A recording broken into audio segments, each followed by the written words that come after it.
Hello, welcome to the first session of Week 5. This week, we will investigate Western-style paintings in Korea at the turn of the 20th century.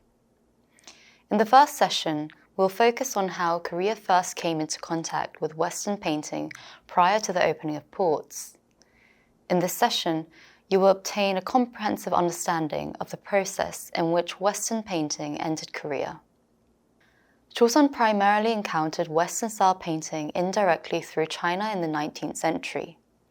Envoys to China were important carriers of information in the Joseon period.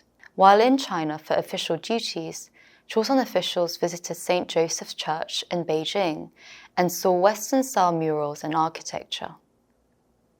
There are also records of the delegation of 1863 having their photographs taken at the Russian legation in Beijing. Many of them brought back new items, including paintings and books, that were then shown around to friends and colleagues. For example, philosopher Yi Ik wrote about envoys who had returned from Beijing in the 18th century, mentioning that they purchased Western-style oil paintings and displayed them in their hallways. Notable scholars of practical learning, or 시락, and northern learning, 북학, such as Chung Ya-kyung, Park Ji-won, and Park Jae-ga, left records on their impressions after coming to contact with Western paintings that were brought back from China. These individuals supported a new intellectual movement that emerged from breaking free of the constraints of Joseon Neo-Confucianism to reform reality by embracing and developing various new fields of study. Scholars of the Northern learning were keen to adopt new technology and culture from Qing China, many of them Western in origin. While Joseon Neo-Confucianism and arts and culture was heavily impacted by Chinese traditions, they also evolved with time. In 19th century China, new painting styles emerged that deviated from tradition, influenced by Western and Japanese art. One notable development occurred in Shanghai, where the Haishang School, or Shanghai School, was established. The Shanghai School incorporated Western painting techniques into traditional Chinese painting. Artists like Wu Changshou and Ren Bonyan are thought to have actively developed this style of painting. During the late Joseon period, Min Young-ik, literati politician and relative of Queen Min, was influenced by the local painting style early on, when he stayed in Shanghai. As more Joseon Koreans would travel to the open port city of Shanghai, new styles of art were brought back to Korea. The influence of the Shanghai School is strongly evident in the paintings of Chang Seung-up, a celebrated late Joseon painter who was supported by the Min family. Chang Seung-up had easy access to Shanghai School artworks through his friends and patrons and incorporated its style into his paintings. When the late Joseon art scene was led by followers of the Southern School of painting, he pursued his own style. He both incorporated the new Shanghai School style and also studied objects through direct observation rather than referring to Chinese painting manuals. The use of bright and decorative elements in his paintings suggests that Chang Seung-up adopted the painting style of the Haishang School, most conspicuous in his popular and vibrant flower and bird paintings. The way in which he used direct observation to paint his unique 김영절지화 paintings that depict a collection of items such as vessels, flowers, and fruit is also compared to still life studies by Western painters. However, Chang Seung-up's 김영절지화 is characterized by a focus on the free use of brushstrokes and spontaneous interpretation of subjects and dynamic compositions, rather than truthfully depicting specific objects. His works are distinguished by a vibrant beauty arising from the bold reinterpretation of everyday themes. This mixture of traditional and new painting styles is also evident in the works of Chang Seung-up's students, such as Jo Seok-jin and An Jung-sik, who later on became leaders of the Korean art scene in the early 20th century. The influence continued to spread to Korean modern ink painting through Jo Seok-jin and An Jung-sik's students, including Roh Soo-hyun, Lee Sang-bum, 변관식, and Kimuno. However, it was only in the 20th century, with the advent of Western painters in Korea, that Western art began to flow robustly into the Korean art scene. In addition to China, Joseon Korea also maintained contact with Japan, mainly through the routine dispatchment of the Joseon Tongshinsa. The Tongshinsa, or Joseon diplomatic missions, were official diplomatic envoys sent by the Joseon kings to the shoguns of Japan. The Korean side called their envoys Tongshinsa, while the Japanese side referred to them as Japanese royal envoys, or 일본 국왕사. They were not only diplomatic missions, but also channels for cultural exchange, including academic, ideological, technological, and artistic interactions. In addition to envoys, the Joseon Tongshinsa also included various specialists, such as painters, musicians, and interpreters. Painters from the Bureau of Painting traveled with the mission to record visual information on topography, customs, as well as technology, but also created many paintings and artworks that remained in Japan as gifts. Additionally, when the Tongshinsa returned to Korea, they brought back paintings gifted by the Japanese to the Korean royal family, facilitating a cultural exchange of paintings between the two countries. For example, in the 18th century, several intricate gold folding screens were presented by the Edo shogunate and brought back to Joseon.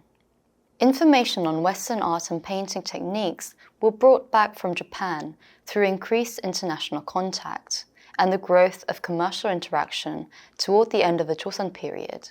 Several Joseon collectors, such as Kim Kwang-guk, collected a diverse range of items, including historical Korean paintings, Chinese and Japanese paintings, Western engravings and maps through diplomatic missions to Beijing, interaction with painters, and antique markets.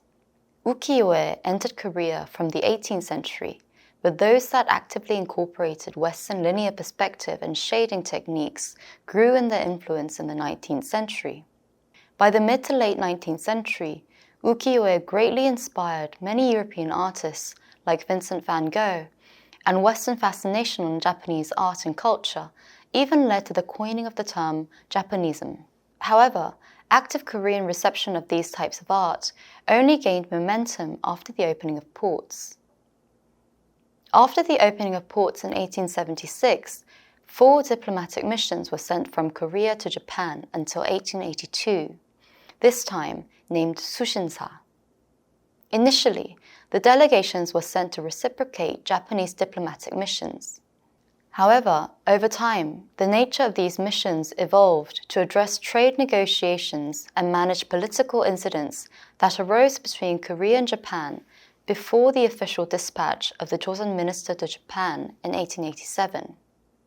Nevertheless, the missions led to the eventual introduction of photography to Korea by artist Kim Yong-won, who was part of the Sushinsa missions. Late Joseon interest in Western-style painting and realism was actively reflected in the 18th and 19th century paintings. Attempts to incorporate linear perspective and three-dimensional shading using a single source of light can be found in numerous paintings of this period. Attempts at using linear perspective are most conspicuous in landscape paintings. For instance, Kang Hee-yeon, a literati painter of the late 18th century known for his landscape paintings, used linear perspective. In Gyeongbokgung Palace in The Morning Mist, he clearly depicts a narrowing road toward Gyeongbokgung to express distance from the foreground and the perspective of the viewer. Figures placed on the pathway also become smaller as they disappear in the distance. The use of darker colors in the foreground amplifies the realistic depiction of the mist that blurs the view of the faraway palace grounds.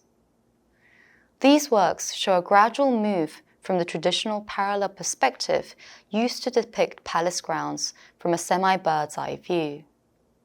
This painting, which depicts a boy holding a pinwheel and calling a dog at the door, is notable for its visible adoption of Western painting techniques. Particularly striking is the depiction of the shadow of the boy and the dog, and the shadow behind the pillar, created by a single source of light. The boy's face and hands are also rendered according to Western linear perspective. The subject of the boy calling the dog is a novel departure from the repetitive and stereotyped genre scenes, capturing a moment of everyday life. Despite some unnatural renditions of the brick walls that rigidly follow the rules of linear perspective, the work displays skillful deliberations of Western painting styles. Western methods of three-dimensional shading appeared frequently in the late Joseon period, most noticeable in portrait paintings. While Joseon portrait paintings had always aimed at truthfully depicting all the details of a person's appearance, including their virtues, some stylistic changes appeared in the late Joseon period. While portraits from the 17th century are characterized by their flat and uniform representation using light inkwash and line drawing, 18th century portraits, influenced by Western painting techniques, exhibit the use of shading and emphasize a more realistic expression. Take, for example, this portrait of Oh Jae-sun, an official of the late Joseon period. Although much of the portrait retains characteristics of traditional Joseon portraits, shading is used on his face to express the volume and curves around his cheeks and jawline. The external area of the face is darker, as is the edge of his nose, his eye bags, and slightly sunken cheeks. The use of shading caused the depiction of the face to appear darker than traditional Joseon portraits, but added a sense of realistic volume and texture to the face. A notable aspect is the emphasis on the folds of the official robes, which are highlighted through the contouring and active shading to create a sense of three-dimensionality.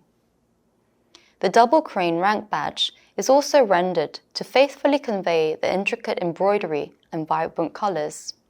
These elements of Western painting styles gradually increased throughout the 19th century, and after the opening of ports, there was a gradual increase in the accessibility of Western paintings and new media. In this first session of the week, we have looked at how indirect contact with Western art and painting techniques took place via China and Japan, and how this affected late Joseon paintings. In the following session, we will look at how foreign visitors to Korea in the late 19th and early 20th century impacted arts in Korea.